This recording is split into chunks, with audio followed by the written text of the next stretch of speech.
દીકરીનો લગાવ બાપ હારે હોય છે સત્ય ઘટનાનો પ્રસંગ 2 મિનિટ મારે ખાલી લેવી છે ઈશ્વરની બાજુનું ગામ અને જુનાગઢનો ટેક્સી ડ્રાઈવર એનું નામ ધીરુભાઈ ભાડે ગાડી હાકે ઈ ગાડી લઈ અને ગાડીઓના ફેરા કરે અને શેઠને પગાર આપે એમાં એક ઘટના એવી ઘટે કે જુનાગઢ થી અમદાવાદનું ભાડું આવ્યું એરપોર્ટ ઉતારવા જવા માટેનું ભાડું આવ્યું એ ભાડું આવ્યું એટલે અમદાવાદનું ભાડું લીધું 8:30 વાગે એરપોર્ટ ઉતારે છે પેસેન્જરને પછી એને એમ કે મારે જુનાગઢ ખાલી જવું જોઈએ ને એસટી ડેપોની મેં પાટો મારું કદાચ 2 પેસેન્જર 4 પેસેન્જર મળી જાય તો મારે ડીઝલનો ખર્ચો નીકળી જાય ઈ 8:30 વાગે એસટી ડેપોની અંદર અમદાવાદ આવે એક પણ પેસેન્જર ન મળ્યો એટલે એને એમ કે લાવ્યો હું સિવિલ હોસ્પિટલ બાજુ આટો મારું કદાચ નાલી કોઈ દર્દી મળી જાય સાહેબ સિવિલ હોસ્પિટલ આપ બધાએ જોયું છે કેવું છે નાની નાની હોસ્પિટલ નથી સાહેબ એ હોસ્પિટલમાં આટો મારે ગાડી પાર્કિંગ કરીને આટો મારે એક ગેટ બીજો ગેટ ત્રીજો ગેટ અને ફરતા ગેટે આટો મારે રાતના 10 વાગે કોઈ પેસેન્જર છે નહીં પછી બહાર બીડી પીવા માટે નીકળે છે ઈ બહાર નીકળે છે તો ગેટની આગળ એક નાનો લેમ્પ જગે છે અને લેમ્પની નીચે 18 વર્ષની દીકરી એકલી રડે છે એટલે જુનાગઢના ટેક્સી ડ્રાઈવર ધીરુભાઈ અને એમ થયું કે એક દીકરી રડે પણ એની પાસે જાવું કે મને પૂછવું કે દીકરી અજાણી છે હું અજાણ્યો છું ગામ અજાણ્યું શહેર અજાણ્યું મારે કોને કેમ પૂછવું એટલી બધી દીકરી રડતી સાહેબ એની બાજુમાં જઈને છતાં હિંમત કરી કે જે ઠાકર કરે ઠીક બાજુમાં જઈને પૂછ્યું બેટા એ દીકરી કેમ રડે બેટા દીકરી આવો શબ્દ ત્યારે દીકરીના કાને સાંભળવાનો ને એ અજાણી દીકરી અજાણા વ્યક્તિને ખંભે માથું મૂકી રડવા લાગી ખૂબ રડી માથે હાથ ફેરવી બેટા હું કામ રડીશ તો કે બાપ કોઈને હોસ્પિટલે લાવ્યા છો કઈ પૈસા નથી કોઈ સાથે નથી શું છે બેટા બોલ સાની રીતા બેટા સાની રીતા પેલા મને વાત કરે કે એવું કાંઈ નથી કે હું એકલી છું હું મારા બાપુજી પાવાગઢ દર્શન કરવા ગયા હતા દર્શન કરતા વળતા એસટીની મુસાફરીમાં મેં આવતા હતા વચ્ચે અકસ્માત થયો એક્સિડન્ટ થયો અને મારા બાપુજીને હોસ્પિટલમાં લાવ્યા અને અહીંના ડોક્ટરોએ મારા બાપુજીને મૃત્યુ જાહેર કર્યા છે બેટા તું એકલી છું કોઈ નથી હું એકલી છું તારા પિતાજીને મૃત્યુ જાહેર કર્યા છે કે હા કાંઈ વાંધો નહીં બેટા જો સામે મારી ગાડી પડી ગાડીમાં તું બેસી જા તારા બાપનું સાઈન કરીને કબજો સંભાળી આગળ તારા પિતાનું મને આવું બેટા તું ચિંતા ન કર દીકરીને હિંમત મળી કે કોક તો મને મળ્યું કે પણ કાકા જવાનું ક્યાં છે એ તો તમે મને પૂછો કે બેટા તારે જ્યાં જવાનું છે ત્યાં હું મૂકી જાય છું તારો ભાઈ છું કે મારું કેશોદની બાજુમાં ગામ છે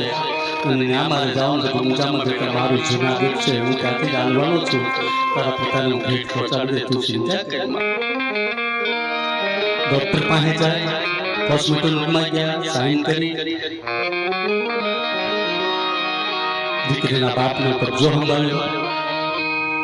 દીકરી પાછળ સીટમાં બેઠી છે અને ધીરુભાઈ ટેક્સી ડ્રાઈવર દીકરીના બાપને તેડી લાવ્યો આવે છે દીકરીના ખોળામાં બાપનું માથું મૂક્યું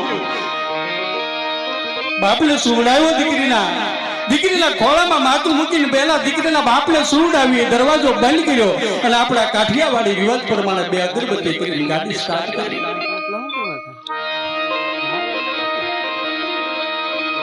10, 11, 12 વાગે તારાપુર આવ્યું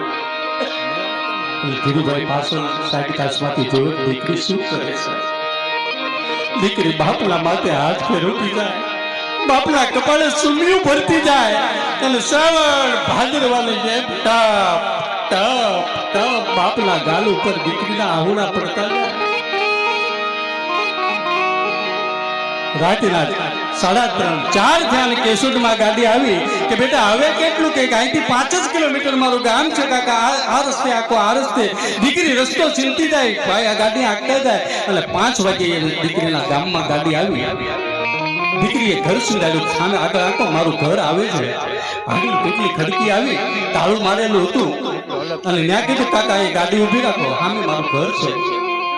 દરવાજામાં ગાડી ઊભી રાખી. કીધું કાકા 10 મિનિટ અહીંયા ઉભા રહ્યો ને, બાજુમાં મારા મોટા બાપાને ઘેર ચાવી પડી મૂકી છે, એ ચાવી લેતી આવું અને પછી મારા બાપુજીને અંદર આપણે લઈ લઈએ. ત્યાં સુધી 10 મિનિટ ઉભા રહ્યો. સાહેબ 4 વાગે 4:30 ને 5 ના ટકોરે ગાડી આવી ગઈ. ગામડાની માલપા તો આપણે 6 વાગે માણસો રાખતું હોય, કોઈ છે નહીં. 10 મિનિટનું દીકરી કરી ગઈ, 15 મિનિટ 20 મિનિટ અડધી કલાક 6 વાગી ગયા. ચાલત આવું થયું, ગામ ભેગું થઈ ગયું. બધાને શેરી માલપા ટેક્સી કેમ આવી, ગાડી કેમ આવી, ગાડી કેમ આવી છે? ફરતું માણસ કીધું ભાઈ હું થયું. એને વાત કરી આ ઘટના ઘટી છે. દીકરી બાજુમાં ચાવી લેવા ગઈ, હજી આવી નથી, કલાક થઈ ગઈ. મને ઈ ચિંતા થાય, બાપ તો એની દીકરીએ ગુમાવ્યો છે, પણ આ દીકરીનું થયું છે કે દીકરીનું થયું છે.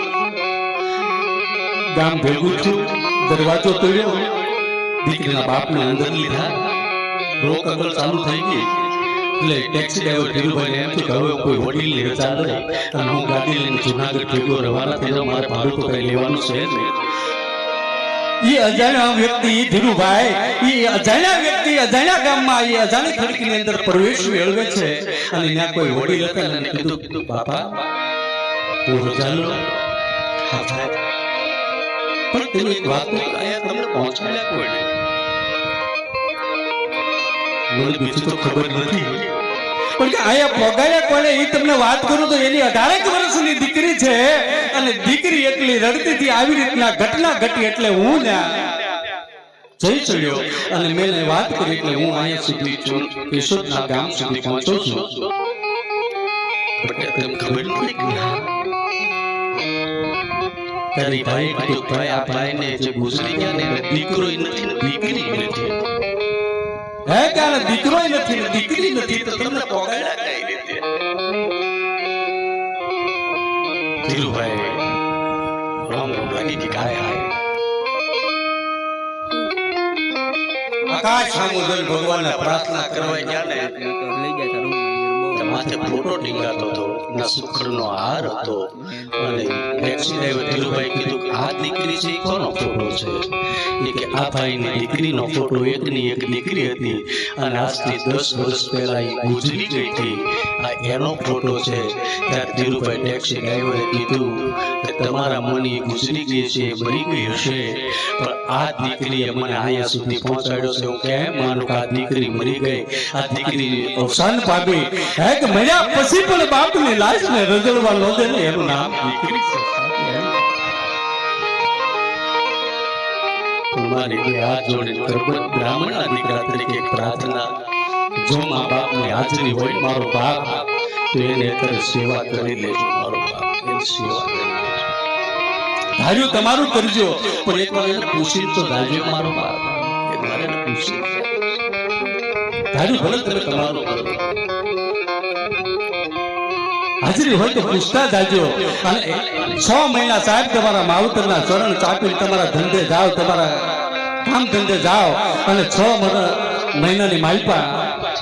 સાહેબ લેખ માંથી લેખ ન મારી ગયો તો પછી હું ગાવાનું બોલવાનું બંધ કરી દઉં.